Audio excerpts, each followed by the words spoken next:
the Spot Track Podcast, talking sports contracts, the salary cap, and business of sports. Today's edition of the Spot Track Podcast is presented by Bettor Edge. Visit bettoredge.com. Use code SPOTTREK. Get yourself $20 on the house. Then come back to SpotTrek.com. Go to your favorite team. Click on the nice, neat, tidy banner at the top of your team's page and view a really impressive overlay that gives you plenty of betting options. So if you're not looking to go and create something custom, something you can very much do inside of Bettor Edge, go to your team page on SpotTrek and see what they've got to offer. If you're looking at the Pacers or the Thunder right now, there's plenty of players, situations, and of course, the brand new spanking line for tomorrow, which is Thunder minus 5.5, despite being down into a 2-1 hole with Indiana's phenomenal output yesterday at the Gainbridge Fieldhouse. I'm taking OKC. I think this thing gets tied up and we get a little bit of normalcy into this thing, and this thing's going 6-7, which couldn't be better news to the NBA executives' ears because it wasn't looking great, initially speaking. And now here we are. So again, I like the minus 5.5 for OKC to tie this thing back up tomorrow.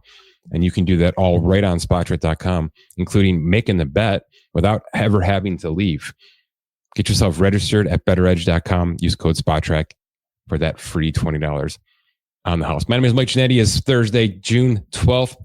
We referenced the NBA championship. That becomes must-see TV. It's U.S. Open weekend at Oakmont. That now is must-see TV for those of you who love to see really good, really incredible golfers struggle a little bit on a course that has left winners over par. Let's put it that way. And I expect something around that to happen again this weekend. So that's the big juice sports-wise. We're headed toward 1/3 point in Major League Baseball. We've got trade candidates being logged into SpotTrek. We will certainly be talking about that in the coming days. And buyers and sellers are kind of coming into the full picture there with Major League Baseball as well. And Keith Smith continues to crank out the NBA offseason stuff, which couldn't be juicier. We're already hearing some sniffs, some whispers, maybe even some legitimacy to a Kevin Durant trade, which is fully expected, but it's just who, where, when, and what. And then at what point is he extended, and to what degree is he extended? Because the numbers we're hearing there from Keith and others are pretty daunting. So I feels like the first big offseason chip will be falling soon with the draft approaching. And that becomes something to watch closely over the next couple of days and weeks. We're going to talk some football here. I've got a couple of nuggets off the top, just some recent news updates to get to. And then I'm going to dive into a quarterback piece I did about a week ago, breaking down every team situation, which is becoming important because I do think we've got 5 or 6 teams that are at least considering 2025 as a what the hell do we have situation. And that could lead to rip it up and start over in 2026. It could lead to we got to get this guy out by a trade in 2026. And certainly with a decent quarterback draft pending next April, teams will be forced to kind of put themselves in a do we rip the Band-Aid off moment? Are we looking to freshen up our quarterback room next year in the draft, or something much more drastic? So that'll be the back end of the show. Off the top here, we've got some information on Jaire Alexander, who we reported last week was released by Green Bay. They did something a little unique, and it's not the first time ever, but I certainly can't remember one of this degree where a player was actually released after June 1st, right? No designation, just simply outright released after June 1st with multiple years remaining on his contract. And the team went to the league and said, hey, we want to take this dead cap all as a lump sum. And of course, they're going to say yes to that as long as it's within the restrictions of their financials. Green Bay had the room to do this. They had the ability to do this, and they got approval to do so. So instead of a 2-year split for Jaire Alexander, as was initially reported because of the timing, Green Bay will take all $17 million of dead cap in 2025 and leave their 2026 books empty. It's kind of moot, right? Because you take the split this late, most of that is going to get rolled over into next year anyway. Now, there's practice squads and tons of in-season moves, but for the most part, it's easier just to say, look, we're taking it all up front because we can and want to, and we'll keep things clean for 2026. What about Jaire Alexander going forward? I continue to mention this on other radio hits and certainly on the Twitter sphere. He's a nice player, and he has productivity and age and a lot of things on his side, but he's missed a ton of games. And there's certainly a reason that one of the NFC contenders has just let this player walk. Okay. Part of it's price, part of it's red flags. The combination of that is why we're here. And teams will use all of that as leverage when they're sitting down with this player to bring him in for a modified version of what he's worth. Are there players that get released in June that end up with a multi-year guarantee? Of course. Okay. There's no one way to slice a ham. But for the most part, and I'd say a big majority of the transactions we put in this time of year, they're considered showcase contracts, right? So some kind of 1 year for something with incentives to get much more, right? Jadeveon Clowney's done this for the better part of the last 4 or 5 years. Many of the edge rushers that are still available, such as Darius Smith, et cetera, will do just this, right? They'll be maybe even Von Miller if he wants to continue. Some sort of a 1 for 8 with sack incentives and playoff incentives and all those things built in to get themselves to a much more palatable number based on what these players, despite age and history, can actually do on a given year. That's where Jaire falls. Now, will the Raiders throw him a 3 for 30 and buck this trend? Sure, it happens, right? Especially if there's 5 or 6 teams legitimately making offers on a player.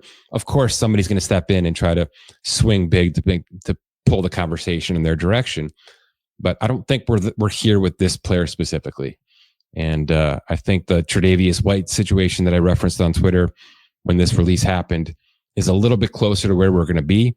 Now, Jaire, because of age, probably, increases the base value over what Tre'Davious would just secure with the Rams last year, which is about 1 for 4.5. I can get to 8 or 9 maxed out incentives. So like I said, something around the 1 for 8 mark that can get to 15 maybe, which is probably his fair market value without red flags today. That's probably what we're in the line for. And there's big teams in, right? I would imagine Kansas City's in, Baltimore's in, Buffalo's in. Now, the price gets too rich for many of those contenders quickly. But if the Philadelphia Eagles want to structure even this 1-year contract like they structure all of their 5-year contracts, they could certainly squeeze something highly effective in terms of cash and incentives, but also just enough to make sure that they can get their guys. So I wouldn't rule them out one iota. And another team to watch is a team I'm going to transition to right now. Pittsburgh needs a player like this in the back end of their secondary to kind of coalesce an offseason that's been a bit of back and forth, right? A bit of add and subtraction. Certainly the Metcalf move, and now Aaron Rodgers on the big addition side. They've lost some players, and we're going to see what their run game looks like. We're going to see what their offensive line looks like. But a player like Jaire Alexander coming in the middle of June, I think would amplify Pittsburgh, maybe even more so than Aaron Rodgers signing in the middle of June has done so. And let's transition to that contract, which is now officially official, and we don't quite have all 100% of the details, but certainly enough to discuss here. In true Pittsburgh form, we're expecting this to be a $10 million signing bonus. That's the full guarantee at signing. It's a $13.65 million base value contract. So that $365 isn't technically guaranteed right now, but it will be once September 8th gets here and week 1 officially begins. And then we've got about $6 million of incentives. $500,000 just to make the postseason, something that the Pittsburgh Steelers did last year, which means it's likely to happen this year in terms of salary cap. And that $500,000 hits the Aaron Rodgers books immediately. So his cap hit is actually 14.1 for the upcoming season right now, barring some sort of conversion. And that's due to the fact that the $500,000 playoff berth incentive is considered likely to be earned. From there, if they get a wild card bye or win the wild card game, he gets an extra $600,000. Divisional round win, $750,000. If they're the AFC champs, it's $1 million. If they're Super Bowl champs, it's an extra $1.5 million. And if 41-year-old Aaron Rodgers wins the league MVP, he gets an extra $1.5 million for that as well. So I think out of the gate, the way the contract is structured, even with the playoff berth incentive, the 14 and change, that's the likely outcome here. There's no reason to believe that Pittsburgh can't sneak into the wild card and garner a playoff berth with the current roster. Now, the division got better around them. The AFC as a whole is a behemoth. But if they were able to do it last year, all things considered, I think they should be considered likely to do it this year, despite the fact that Rodgers is 41 and they did lose some significant pieces across the roster. So that's the current breakdown. If anything changes, if we learn anything more about this contract, we'll certainly bring it to your attention. But that's the recent NFL buzz happening right now. And the only one to mention, and I'm going to have a bigger conversation about NFL trades as a whole soon, is the Bryce Huff trade to San Francisco from Philadelphia. Philadelphia was going to be active. They're not done. There's another move to be made here, whether it's some sort of retained salary acquisition of Jalen Ramsey. I mentioned a showcase contract for a player like Jaire Alexander. Maybe one of these edge rushers that I mentioned, Zadarius Smith, Jadeveon Clowney.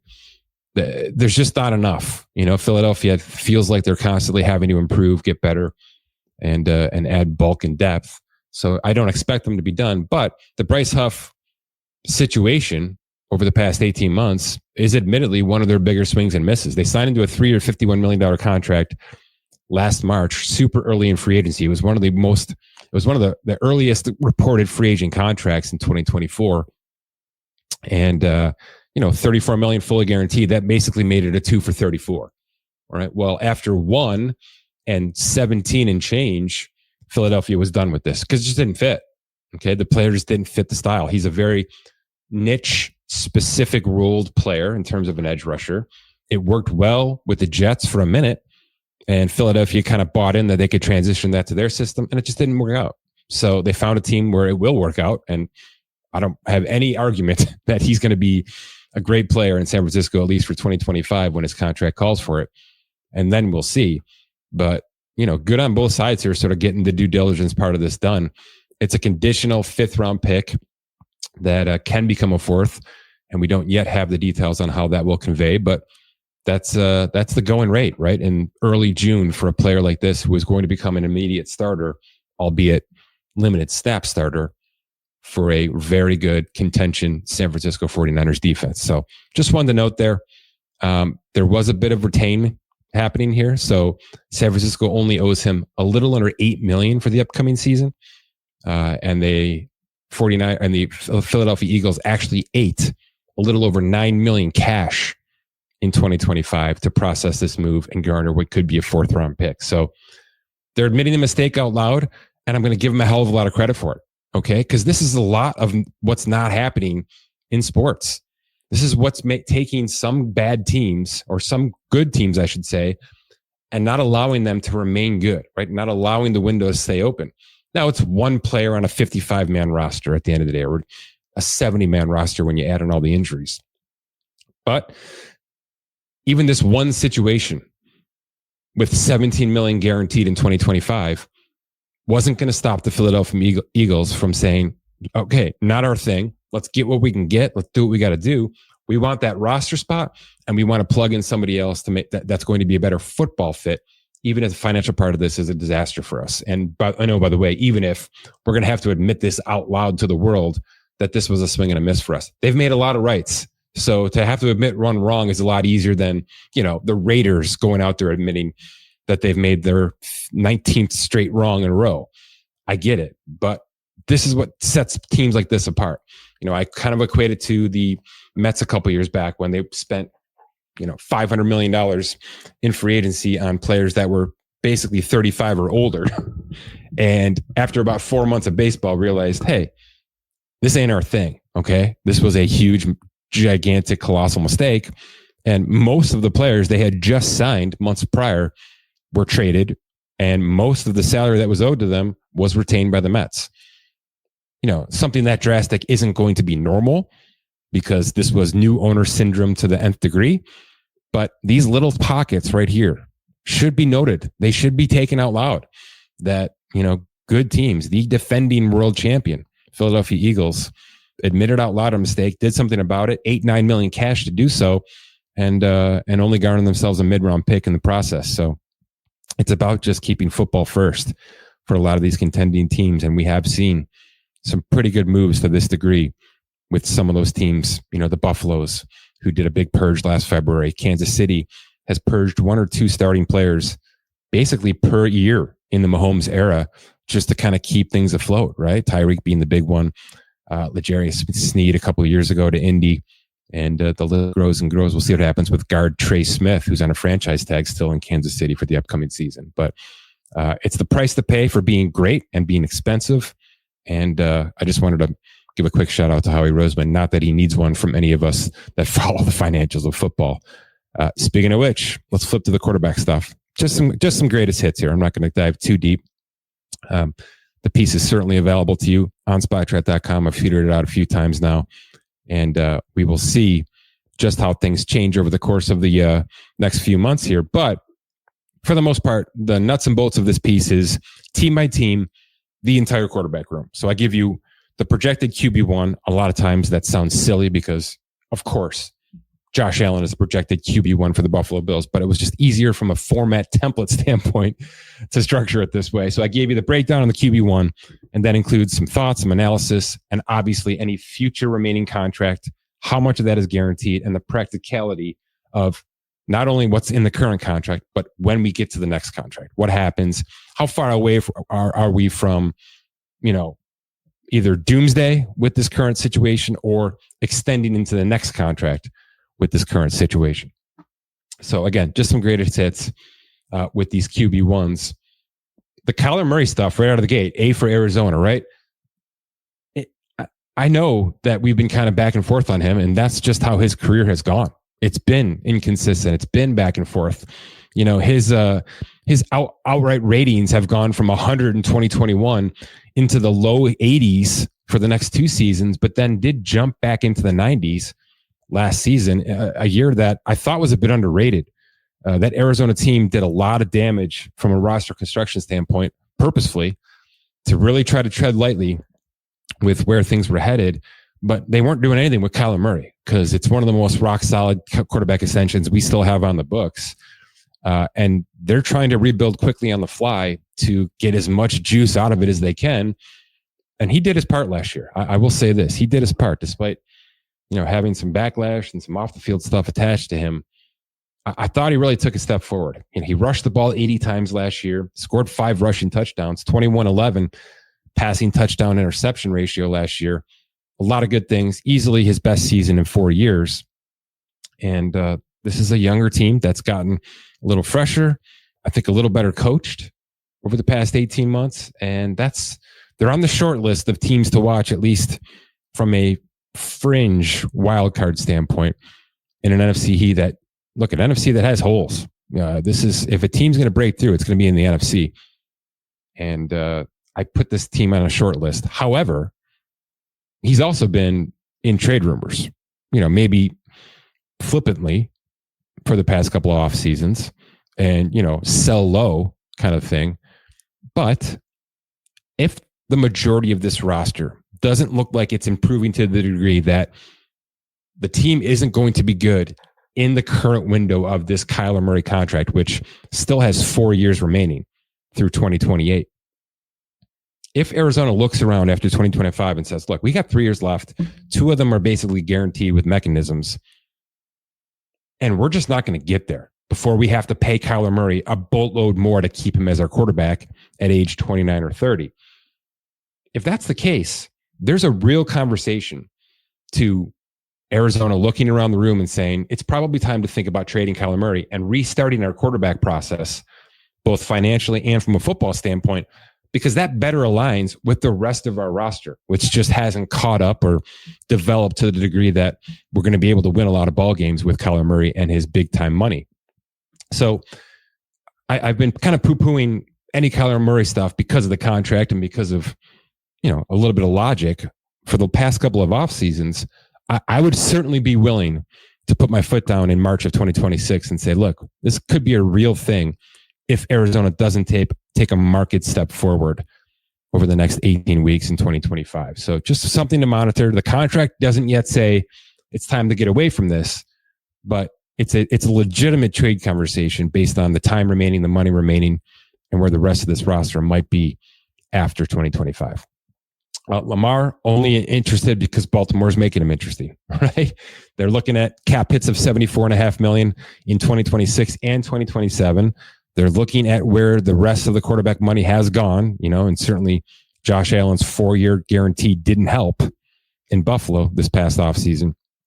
But we've got a CJ Stroud contract coming for sure next year, barring some sort of injury or massive drop off. And then, Jaden Daniels and Caleb Williams. And where are we going with Patrick Mahomes in 2027? The money's going to get stupid. So rather than wait and put the whole situation in a franchise tag free agency mess like they did the first time around here, how about we just get this thing done early?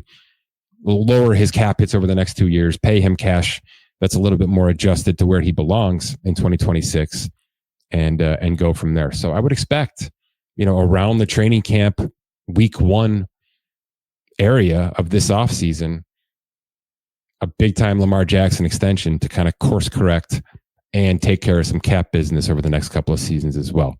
I mentioned Buffalo. Josh Allen's contract is the most rock solid now in all of football in terms of the longevity and the cash flow. Bryce Young, nothing to really monitor right now, but he's in year 3. So I mentioned CJ Stroud also in year 3. We've all kind of got our finger on that's going to be the next big quarterback extension from a rookie extension standpoint. But Bryce Young has improved, and this Carolina team got better this offseason, at least on paper.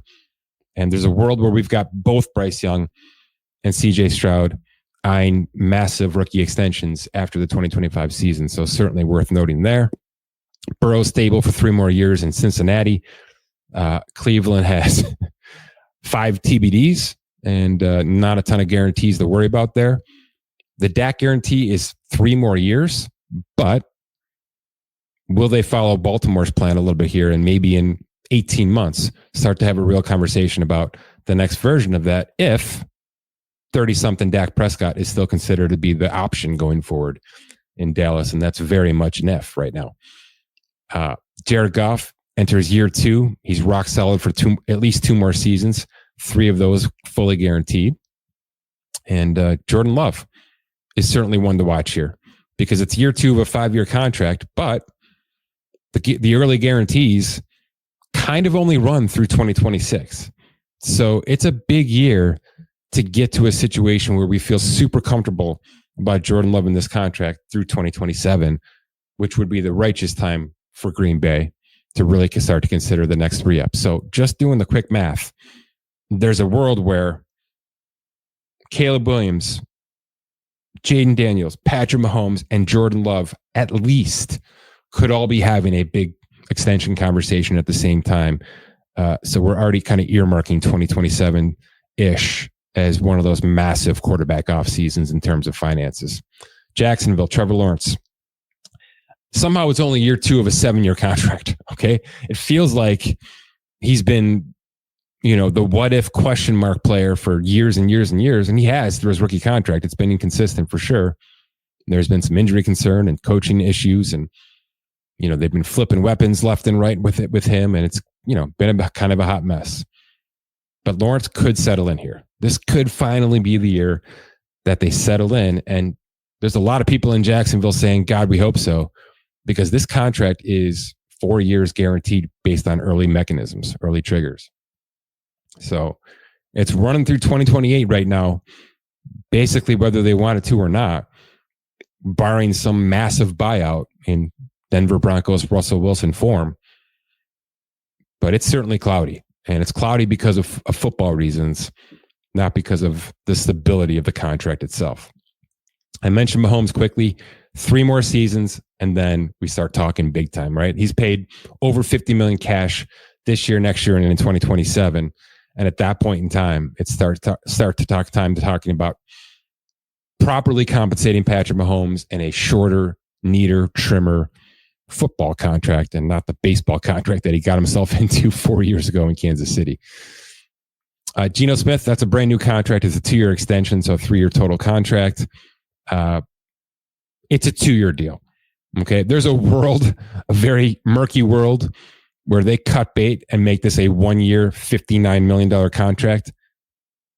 More likely than that we're looking at if Geno Smith isn't the guy, they draft his replacement in 2026 and either let him go out there and do his thing for 1 more season, or they make him a very expensive backup, i.e. Kirk Cousins in 2026. And that's all assuming that Geno Smith has a rough 2025, of course, something we shouldn't be doing. Matthew Stafford's one to watch. It's on the top 3 watch list right now in terms of this quarterback conversation, because yes, they did do a renegotiation and it scored him $17 million more cash this year. Okay. He's making $44 million cash in 2025, but it did nothing to fully guarantee 2026, something that I kind of expected we'd see as sort of like these are the final 2 years. Let's just lock it all in, stop the conversations, and then we can worry about the rest of Stafford's career going forward, whether that's retirement or some sort of year-to-year process. But we're year-to-year right now. All right. He was on a 1-year guarantee last year. It's now a 1-year guarantee this year. And they have until the 5th league day of 2026 to kind of figure out if they want to continue this process. And right now, that's very, very much in flux. I don't think they have their next quarterback on the roster. It's Garoppolo on a 1-year deal. It's Stetson Bennett, who's had his ups and downs as a kind of a silent backup. And we'll see what happens in the 2026 draft, I guess, because this is one of those teams that can't be bad right now. They've just done such a nice job of drafting something they didn't even bother doing for a bunch of years, and kind of bringing in the right small pieces to lock in place that they're going to be in contention in terms of the whole NFC, certainly the division, and certainly for a wild card spot. So 1 year Stafford, and then we'll see. That's the long story short there. Tua, top 3 watch list, up there with Stafford. There's $108 million guaranteed remaining. He's going to make $51 million cash this year. It's one of the top figures in all of football. But there's a very realistic out after 2026. So if the wheels fall off here, if something goes wrong, if there's an injury situation again, or if Miami just as a whole starts to crumble, like there's some people out there that think they could, you can start to put 2026 as the true start to rip it out process plan, right? And that would be, we got 1 more year or Tua. We don't want any of the injury guarantee stuff to kick in. So it could get real ugly in terms of, does he play football? Do they try to find a trade on what would essentially be a 1-year contract? All of this is on the table. Again, I'm assuming the worst from Miami in 2025. If everything's rosy, they're looking at some nice value going forward for the next couple of seasons if they can get over the hump and, make Tua a consistent, healthy, reliable quarterback. Just a lot of ifs attached to it. That's all I'm saying. Certainly some good rookie stuff. McCarthy in Minnesota, Drake May in New England. New Orleans as a whole is the big other top 3 watch list. Just because we don't know. Is Tyler Shuck the guy from week 1? And is he going to be the guy that is this the Bo Nix of 2025 where he kind of goes from the back of the field to the top of the field kind of immediately? We'll see. There's a lot of moving parts in New Orleans, none bigger than Derek Carr's retirement, but there's also a lot of, older pieces in Kamara and Hayward and even Taysom Hill that for contract purposes were able to outlast into 2025, but certainly don't appear to be in the 2026 picture. So just how much turnover is going to happen and how will the quarterback position all kind of fit into that process over the course of the next 18 to 24 months. Justin Fields on a 1-year 30 in New York. It's not really too damaging. Russell Wilson on a 1 for basically 11 with incentives in New York. Nothing to really write home about there. It is what it is. It's a rental plan until it's not. And then Sam Darnold, of course, in Seattle, up there in the top 5 watch list here, because this could become a 1-year $37.5 million contract instead of the 3-year $105 million it's supposed to be. So that's the one we're watching just because it could blow up immediately. It could become one of the best values in all of football, which is what happened to Baker Mayfield in Tampa Bay, who enters year 2 of a 3 for 100. Seattle's hoping that what happened in Tampa Bay last year, really over the past 2 years, is exactly what they're going to get out of Sam Darnold this year and maybe next year, and then they can rip it up and start over if they have to. So they're just looking to piggyback off of the Baker Mayfield resurgence with Sam Darnold on a good roster, on an emerging roster. And I think it might work. So I have positive vibes about Sam Darnold in Seattle, maybe more so than some of the people out there talking about some of these projections for 2025. All right. Not only do I go through this in much more detail on the piece itself, but all of the backup quarterback information you've never asked for, also available inside of this article on splashchat.com. I will tweet it out along with the information attached to this podcast on all the socials. And please, if you enjoy the NBA and you are dying for this big NBA offseason, and it will be, this, even if Giannis doesn't move, it will be big, I promise. Follow Keith Smith on the socials, Keith Smith NBA, and read everything he puts out. In fact, he just launched minutes ago the Clippers offseason preview, something that never disappoints because the Clippers are one of those teams that, like Philadelphia in football, never seem to stop doing something. So I expect them to be very much inside of this offseason megalomaniac conversation that Keith and many other experts are predicting we're going to be having in the coming weeks. For Scott Allen, my name is Mike Ginnitti. Thanks for listening to this edition of the Spot Track Podcast.